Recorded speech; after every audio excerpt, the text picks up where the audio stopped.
Hi friends, welcome to my channel. మిత్ర kidnap అయ్యాడని బాధతో ఏడుస్తూ అరవింద, జయదేవ్ నందన్ ఇద్దరు దీక్షితులు గారి దగ్గరికి వెళ్తారు. మిత్రాని కాపాడే మార్గం ఏదైనా ఉంటే చెప్పండి అని ఏడుస్తూ దండం పెడుతూ ఉంటుంది అరవింద.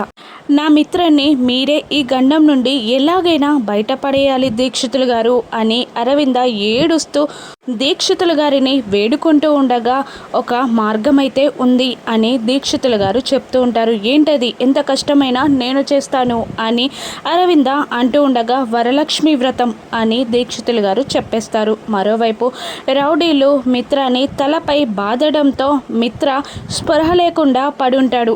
వరలక్ష్మి వ్రతం అనే మాట వినగానే షాక్ అవుతూ ఉంటుంది అరవింద.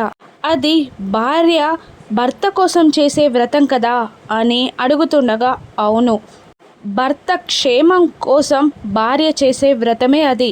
మిత్ర భార్య అయిన లక్ష్మియే ఆ వ్రతం చేయాలి అని దీక్షితులు గారు అరవిందతో చెప్తూ ఉంటారు. ఇక సంయుక్త ప్లేస్లో ఉన్న లక్ష్మి ఆ వరలక్ష్మి వ్రతాన్ని ఎలా పూర్తి చేయగలదు, మిత్రాన్ని ఏ విధంగా కాపాడుకోగలదు?